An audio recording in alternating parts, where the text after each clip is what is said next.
This is Reza, a joyful, sporty, selfless and confident girl.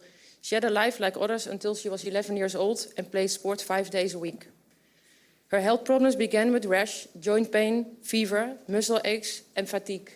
Worsening symptoms eventually led to a referral to the Children's Hospital in Utrecht, where she was hospitalized, diagnosed with SJIA and started with Anna Kindra in 2015. She had an initial good response, but unfortunately she did not get into the long-standing inactive disease. Over the years,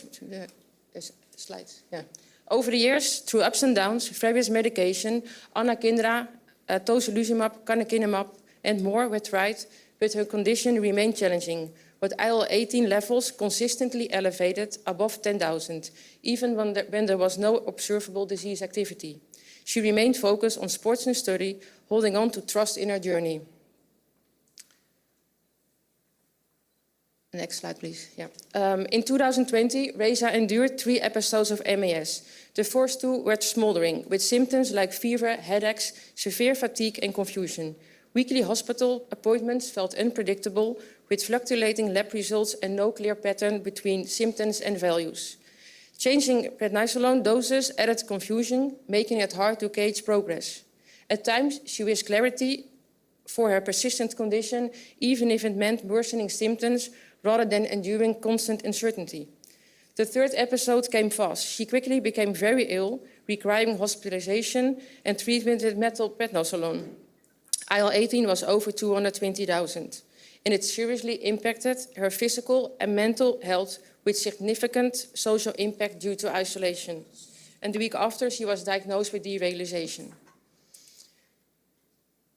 Next slide, please. Then, despite everything, she remained positive, yet loneliness weighed on her, transforming her from a confident child into an insecure teenager, bravely battling anxiety. The uncertainty, inconsistency and isolation strained her both physically and emotionally.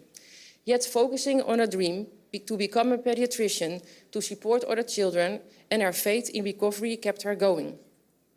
For nearly 2 years, she worked tirelessly to rebuild her strength with one main goal, to play field hockey again, even if just for a few minutes. In September 2022, she succeeded in joining her team once more. After months of new fake symptoms, low iron, abdominal pain, vomiting, and severe fatigue, she faced yet another diagnosis. What she initially thought was SJIA disease activity, part of her MAS recovery or mental impact, turned out to be Crohn's disease in October. This led to months of tube feeding and eventually surgery in December to clear her intestinal blockage. 2 weeks after her surgery, just prior to New Year's Eve, we had to rush to the hospital. She began experiencing severe pain attacks and was immediately admitted to the ER high care unit, where she was treated with morphine to manage the pain. The doctors rushed through all likely causes and decided it was another episode of MAS, potentially triggered by bacteremia related to the surgery. And while the year crossed into 2023, she was hooked up to a vital monitor on antibiotics and started the first series of many IV steroids while sleeping. Oh, sorry.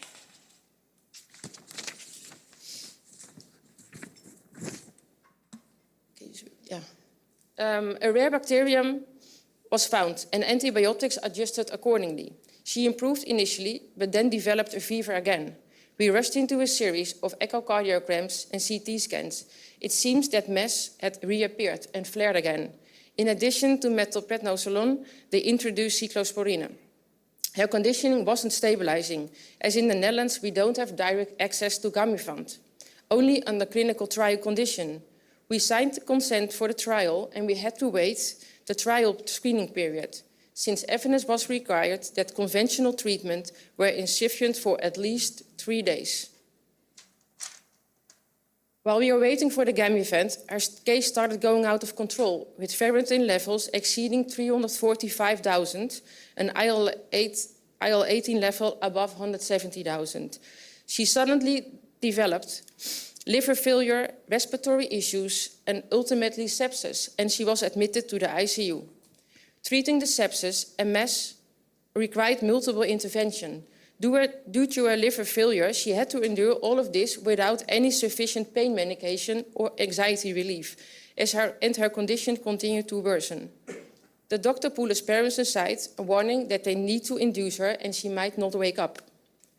Refusing to give up hope, in the middle of the night, I called her rheumatologist, who was already on his way. Through tears, I asked if he could start Gamifant immediately, a drug that has shown promise in clinical trials. Within 1 hour, they began the treatment. And the moment her brother Stijn walked into the room is an image that will never fade in his memory. And her first response was, "Mom, Stijn should not be so worried. I will be fine. Could you please tell him that?" After starting Gamifant, it immediately showed effect. Her MAS started getting better, but her situation was still very unstable. Every other day, she was given Gamifant infusions. But other complications got worse. She had developed renal insufficiency and needed dialysis, and her surgical wound didn't heal, which repetitively led to internal bleeding. Multiple blood transfusions were needed, and she was placed in an induced coma, and a temporary ostomy had to be created. After 5 days, they brought her out of the coma, and despite the anxiety, the outlook began to improve slightly. It was in one of those moments in the night that I thought Race was asleep, as I dozed beside her, and she suddenly called out, "Mommy," and I responded, assuring her I would never leave her side. She hesitated, and as I held her hand, she said, "You know how deeply I love you, right?" And after I reassured her, she continued, "But Mom, I'm also thinking about Dad." The silence that followed was overwhelming, a moment when hope was gone and trust seems to vanish. My vision went black, but in the same instant, I pulled myself together, knowing I had to stay strong and keep faith for her. She was discharged from the ICU, transferred to the Children's Hospital, so a rheumatologist could closely monitor her. She slowly starts to recover and is still showing an enormous strength, incredible. But then her conditioning suddenly worsened, and when she developed another fever, we are back at the ICU. It was the return of MAS. On Saturday noon, just prior to a challenging intubation, Race and I shared an intense conversation.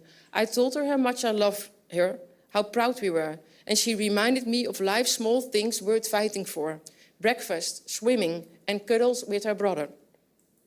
I held her hand for hours, expressing my love and gratitude for being her mother.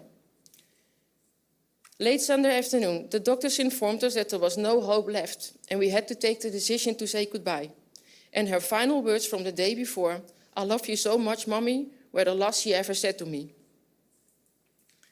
She took 2 more breaths and passed away in my arms. I come to a closure.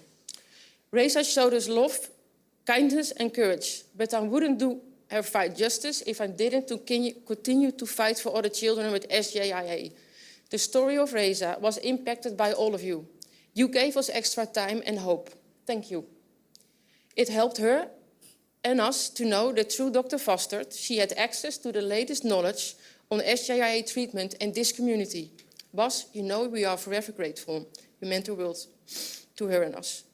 Rashmi, thank you for all what you have done and achieved so far, for giving us the opportunity to be here.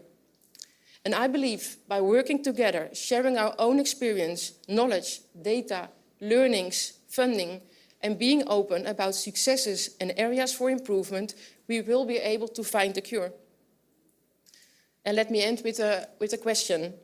What prevents us, maybe next slide, what prevents us from recognizing the independence and contributing to a better quality of life for these children? Also, what stops us from having the meds for helping kids like Reza? And how can we work together to make that happen? And how can I help with that?